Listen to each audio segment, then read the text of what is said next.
കുണുക്ക റെഡിയായി. ഇനി കുണിക്കുമോളൂ, ഇനി വാ. ഉടുപ്പ് വേണ്ടെന്നോ? അപ്പൊ നീ ടൂറിന് വരുന്നില്ലേ? ഓ, നിന്റെ ഒരു പട്ടുപാവാട ഇട്ട് ട്രെയിനിലും ബസ്സിലും ഒന്നും കയറാൻ പറ്റൂല. അറിയാലോ, 3-4 ദിവസത്തെ ടൂറാ. ഈ പാന്റ് പോലുള്ള ഡ്രസ്സ് മതി. അതാവുമ്പോ ഞങ്ങൾക്ക് എടുക്കാനും എളുപ്പാ. ഇതേ കുണിക്ക് എന്റെ കിട്ടൂട്ടോ. നിനക്ക് ടൂർ പോകാൻ വേണ്ടിട്ടല്ലേ ഈ കടയിൽ പോയി നല്ല പാന്റൊക്കെ മേടിച്ചത്. ഉടുപ്പൊക്കെ നമുക്ക് അവിടെ ചെല്ലുമ്പോ ഇടാം. യാത്ര ചെയ്യാൻ എന്തായാലും പാന്റ് മതി. നിങ്ങൾ രണ്ടിനെ റെഡിയാക്കിയിട്ട് വേണം എനിക്ക് റെഡിയാകാൻ. ഇപ്പൊ വരും വണ്ടി. വല്ലാത്ത വാശി കാണിച്ച് എന്റെ മേടിക്കുന്നേ. എന്താ അമ്മ ഇവിടെ ബഹളം? അയ്യോ അമ്മ ഇതുവരെ റെഡിയായില്ലേ? ഞാൻ എങ്ങനെ റെഡിയാവാനാ? ഇത് കുണുക്കനെ റെഡിയാക്കി. കുണിക്ക് സമ്മതിക്കുന്നില്ല. എന്താടി കുണിക്ക്, ഇന്ന് ടൂർ വന്നില്ലേ? കുണിക്ക് നമുക്ക് പാന്റൊക്കെ ഇട്ടേ ടൂർ ബസ്സിലും ട്രെയിനിലൊക്കെ കയറി അടിച്ചു പൊളിച്ച് പോവണ്ടേ? ഉടുപ്പ് നമുക്ക് അവിടെ ചെല്ലുമ്പോ ഇടാം. എന്നാ നിന്നെ അച്ഛമ്മയുടെ വീട്ടിലാക്കിട്ട് ഞങ്ങൾ ടൂർ പോവാം. ഇവിടെ കുറുമ്പിത്തിരി കൂടുന്നുണ്ട്. അമ്മ പോകാൻ നേരത്ത് ഓരോന്ന് പറഞ്ഞ് ഇവിടെ കരയിപ്പിക്കണ്ട. പിന്നെ അറിയാലോ, വണ്ടിയിലിരുന്ന് മൊത്തം കരച്ചിലായിരിക്കും. നമ്മുടെ ടൂർ കൊളോക്കും. അമ്മ ഉടുപ്പ് ഇങ്ങോട്ട് താ, ഞാൻ ഇവിടെ റെഡിയാക്കിക്കോളാം. എന്നാ നീ റെഡിയാക്ക്, ഞാൻ പോയി ഡ്രസ്സ് ചെയ്യട്ടെ. ഈ ഉടുപ്പ് നന്നായിട്ട് ചേരുന്നുണ്ട്. എന്നിട്ടാണോ നീ ഇത് വേണ്ടാന്ന് പറഞ്ഞ് തല്ലു പിടിച്ച്? ഇനി അധികം മഴക്കൊന്നും കൂടണ്ട, നമുക്ക് വേഗം പോണോട്ടോ. അങ്ങനെ എല്ലാവരും റെഡി ആയല്ലോ മക്കളെ. അറിയാലോ, ഇത്തവണ നമ്മൾ ടൂർ പോകുന്നത് നമ്മുടെ വീട്ടുകാർ മാത്രമല്ല, പോപ്പിയുടെ ഫാമിലിയും കൂടിയുണ്ട്. അതുകൊണ്ട് വഴക്കുണ്ടാക്കുകയോ മോശം കാര്യങ്ങളോ ഒന്നും ചെയ്യരുത്. അവരെ കൊണ്ടൊന്നും മോശം പറയിപ്പിക്കരുത്, കേട്ടല്ലോ? ഞങ്ങൾ അങ്ങനെ ചെയ്യുന്നില്ല. ഞങ്ങൾക്ക് എങ്ങനെയെങ്കിലും ഒന്ന് ടൂർ പോയാൽ മതി. എന്നാ നമുക്ക് ഇറങ്ങാം. നമുക്ക് വണ്ടിയിലും ട്രെയിനിലൊക്കെ പോകാനുള്ളതാ. അതുകൊണ്ട് ദയവ് ചെയ്ത് എല്ലാരും പറഞ്ഞാ കേൾക്കണോട്ടോ. ഇനി കൂടുതൽ പറയണ്ട, എല്ലാരും പ്രാർത്ഥിക്ക്. നമുക്ക് പ്രാർത്ഥിച്ചിട്ട് ഇറങ്ങാം. ദൈവമേ, ചെലവ് കുറഞ്ഞൊരു ടൂർ ആയിരിക്കണേ. കയ്യിലെ കാശൊന്നും തീരല്ലേ. ദൈവമേ, കുട്ടികളൊക്കെ അടങ്ങി ഒതുങ്ങി ഇരിക്കണേ. വെറുതെ എന്റെ തൊണ്ടയിലെ വെള്ളം പറ്റിക്കരുതേ. നല്ലൊരു ടൂർ ആയിരിക്കണേ. ദൈവമേ, ടൂർ പോകുമ്പോൾ ഷോപ്പിങ്ങിന് പോകാനായിട്ട് അമ്മ സമ്മതിക്കണേ. ഇഷ്ടമുള്ള കുറെ ഐറ്റങ്ങൾ വാങ്ങാൻ പറ്റണേ. ദൈവമേ, വരുന്ന വഴി വണ്ടർലയിലും കൂടി കയറണേ.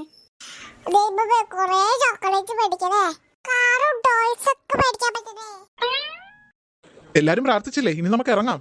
ഇറങ്ങലേടാ, ഞാനും കൂടി ഉണ്ട്. ആഹാ, അമ്മ വന്നോ? അപ്പൊ ഞാൻ വിളിച്ചപ്പോ വരുന്നില്ല എന്ന് പറഞ്ഞിട്ട്. പിന്നെ ആലോചിച്ചപ്പോ തോന്നി വരാന്ന്. എന്തായാലും ഇറങ്ങണേ മുമ്പ് ഞാൻ വന്നില്ലേ. വായിന് നമുക്ക് ഇറങ്ങാം. ടൂർ കൊള്ളോ എന്നാ തോന്നണേ. അമ്മയൊന്ന് നിന്നേ. എന്താടാ പുറകിന്ന് വിളിക്കണേ? അറിയാലോ, ഇത്തവണ ടൂറിന് നമ്മുടെ അടുത്തുള്ള വീട്ടിലെ ഫാമിലീസും കൂടിയുണ്ട്. അതുകൊണ്ട് അമ്മ സാധാരണ ചെയ്യുന്നത് പോലെയുള്ള വർത്താനങ്ങളൊന്നും പറഞ്ഞേക്കരുതേ. ഞാനൊന്നും പറയുന്നില്ലേ. അവരെന്റെ അടുത്തേക്ക് വന്നാ മാത്രം ഞാൻ തിരിച്ചു പറയും. അത്രേ ഉള്ളൂ. നീ നടക്ക്. അയ്യോ എന്റെ ഗീത, ഈ കുട്ടികളെ കൊണ്ട് നീ എന്റെ അടുത്തോട്ടിരിക്കാൻ വരുവാണോ? അമ്മക്ക് ഒരു സീറ്റ് പോരെ? ഇതേ അമ്മയുടെ അടുത്ത് സീറ്റ് ഒഴിവുകൊണ്ടാണ് ഞാൻ വന്നത്. അയ്യോ വേണ്ടായേ, അമ്മയുടെ അടുത്തോട്ട് വരണ്ടായേ. കഴിഞ്ഞ ടൂർ എനിക്ക് ഓർമ്മയുണ്ട്. ഈ കുണിക്ക് എന്റെ സാരിയിലിട്ട് ഛർദ്ദിച്ചിട്ട് എന്റെ ദൈവമേ എന്തൊരു മണമായിരുന്നു.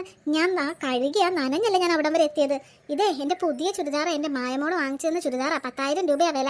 അതുകൊണ്ട് ഇനി ഛർദ്ദിച്ച് കളയാനൊന്നും പറ്റൂല. നീ ആ കുട്ടികളായിട്ട് വല്ല പുറകിലും പോയിരിക്കേ.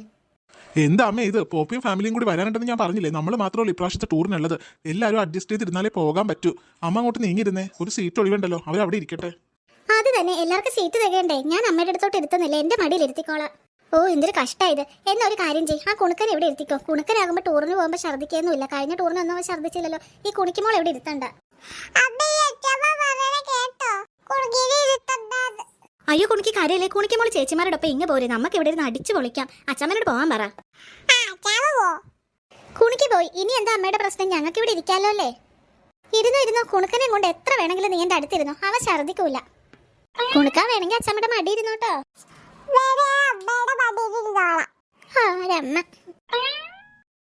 നിങ്ങൾ എത്തിയോ? ഞങ്ങൾ നോക്കിയിരിക്കുമായിരുന്നു.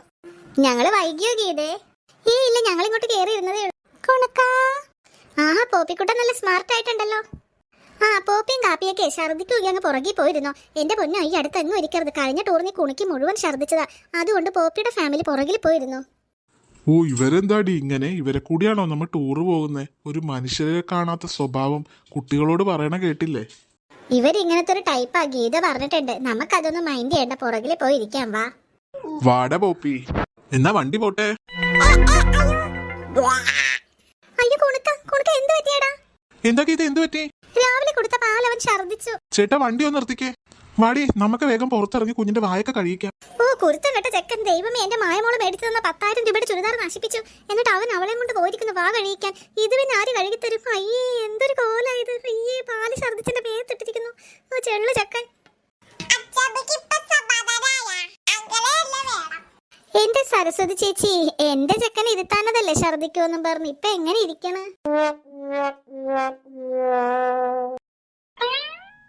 കണ്ടോ, ഇതാണ് ചക്കരമല, നമ്മുടെ ആദ്യത്തെ ടൂറിസ്റ്റ് സ്പോട്ട്. അയ്യോ ഇത് എന്തൊരു വലുതാണെങ്കിൽ നല്ല ഭംഗിയുണ്ടല്ലേ കാണാനായിട്ട്. ഇവിടെ നിന്ന് നോക്കുമ്പോ ഇത്രയും ഭംഗിയാണെങ്കിൽ ഇതിന്റെ മുകളിൽ കയറിയാ നീ എന്ത് പറയും? അതിന് ഇതിന്റെ മുകളിലേക്ക് ആരെങ്കിലും കേറാറുണ്ടോ? അത് കൊള്ളാം, ഇതിന്റെ മുകളിൽ കയറാനല്ലേ നമ്മൾ വന്നത്. ഇവിടെ നിന്നിട്ട് കാര്യമില്ല, ഈ മലയുടെ മുകളിൽ കയറി ഒരു അടിപൊളി വ്യൂ പോയിന്റ് ഉണ്ട്, അങ്ങോട്ട് പോകാം. അച്ഛാ വേഗം പോകാച്ചാ, എനിക്ക് എന്റെ മുകളിൽ കാണാൻ കൊതിയായി. അയ്യോ അങ്ങനെ ഓടിക്കയറാനൊന്നും പറ്റില്ല, കുണിക്കിനെയും കൊടുക്കനെയും ഞങ്ങൾ എടുത്ത് കയറ്റാം, ബാക്കി എല്ലാവരും തനിയെ കയറിയാൽ മതി. ഏടാ അപ്പൊ എന്നെ ആര് കയറ്റും? അയ്യോ അമ്മേനെ എടുത്ത് കയറ്റാനൊന്നും പറ്റില്ല, അമ്മ നടന്ന് കയറിയാൽ മതി. ഈ മല കയറി കാല് വയ്യാതാക്കാൻ എന്നെ കൊണ്ട് വയ്യ. പിന്നെ എന്തിനാ അമ്മ ടൂർ വന്നേ? എന്നെ കൊണ്ടൊന്നും പറ്റില്ല മല കയറാൻ. എന്നാ അമ്മ കയറണ്ട, അമ്മ വണ്ടിയിലിരുന്നോ, ഡ്രൈവർ ഉണ്ടല്ലോ, ഞങ്ങൾ കയറിയിട്ട് വണ്ടിയിലേക്ക് വരാം. അയ്യടാ അത് വേണ്ട, കണ്ട ഡ്രൈവറിനെ കൂടി ഞാൻ ഒറ്റയ്ക്കിരിക്കില്ല. ഒരു കാര്യം ചെയ്യ്, ഗീത എന്റെ കൂടെ നിൽക്കട്ടെ വണ്ടിയിലെ, ബാക്കി എല്ലാരും കയറും. അതൊന്നും നടക്കില്ല, എനിക്ക് മല കയറണം. എടി അപ്പൊ ഞാൻ ഒറ്റയ്ക്കിരിക്കണോ? എന്നാ ഒരു കാര്യം ചെയ്യ്, കുട്ടികൾ ആരെങ്കിലും എന്റെ കൂട്ട് നിൽക്ക്. അമ്മ എന്തൊക്കെയാ പറയണേ, ആറ്റുനോറ്റൊരു ടൂറ് കിട്ടിയതാ. വീട്ടിൽ ഇരുന്നാ പോരെ ഇവിടെ ഇരിക്കാനാണെങ്കിൽ. ഞങ്ങൾ കയറുവാട്ടോ അച്ഛാ. അച്ഛാ ഞങ്ങൾ കയറുവാണേ. ആഹാ എല്ലാരും കയറാൻ തുടങ്ങിയല്ലോ, ഗീത കുട്ടികളെ എടുത്തോ, നമുക്കും കയറാം. നോക്കി നിൽക്കാതെ വേഗം കയറമ്മേ. ഓ എല്ലാരും കേറിയല്ലോ, എന്നാ പിന്നെ ഞാനും കേറാം.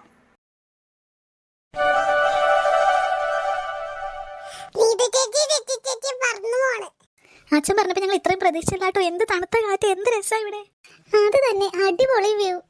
ഇതാ ഞാൻ പറഞ്ഞത്, താഴെ നിന്നിരുന്നെങ്കിൽ ഇപ്പൊ എന്തായാലും ഇത് മിസ്സാകൂലേ. ഓ ഈ പെമ്പിള്ളേരത് എന്തായി കാണിക്കുന്നേ? അച്ഛമ്മേ വാ പറക്കാം. ഈ പുകമറ കാണാനാണോടാ നീ എന്നെ ഇത്രയും മല കയറ്റിയത്? ഇത് പുകമറയൊന്നും അല്ല, സ്നോ ആണമ്മേ, സ്നോ. ലാ ലാ ലാ ലാ ലാ. ഇങ്ങ് വാടി കുണുക്കാ കുണുക്കി. അയ്യോ വേണ്ട മക്കളെ, അവര് ചിലപ്പോ കൈവിട്ട് ഓടും, അപകട. ഞാൻ ഇവിടെ പിടിച്ചു നിർത്തിയേക്കുവാ. അയ്യോ ഇതിന്റെ പൊക്കത്ത് തെങ്ങാനും തലയും കുത്തി താഴെ വീണിട്ട് വേണം അടങ്ങി ഇരിക്കും പിള്ളേരെ. ഇതിന്റെ താഴേക്ക് നീണ്ടതേ മലകൾ കിടക്കുക, അല്ലാതെ കൊക്കയൊന്നും അല്ല. അപ്പൊ പേടിക്കണ്ടമ്മേ. അയ്യോ എന്തിനാണ് കൊക്ക? ഈ മലയിൽ തന്നെ ഇടിച്ചു വീണാ മതിയല്ലോ പരിക്ക് പറ്റാൻ. അങ്ങനെയൊന്നും ഉണ്ടാവില്ല മാധവന്റെ അമ്മേ. ആ നിങ്ങൾക്ക് അങ്ങനെ പറയാം, എന്തെങ്കിലും പറ്റിയാ പറ്റുന്നത് ഞങ്ങളുടെ കൊച്ചിനല്ലേ. ഓ ഇതെന്തൊരു തള്ള. രണ്ടിന്റെ അഹങ്കാരം കണ്ടില്ലേ, ഇടങ്കാലിട്ട് വീഴ്ത്തണെന്ന്. അയ്യോ എനിക്കമ്മേ, അമ്മ എന്തിനാ കാല് പൊക്കിയേ? ഞാൻ കണ്ടു, ഡാൻസ് കളിക്കാനോ അതോ കുട്ടികളെ വീഴ്ത്താനോ? എടാ ഞാൻ ഇനിയൊന്നും പറയണ്ട, എല്ലാരും കണ്ടു, നമുക്ക് കിട്ടാനുള്ളത് കിട്ടി, ഇനി നമുക്ക് ഇറങ്ങാൻ വാ.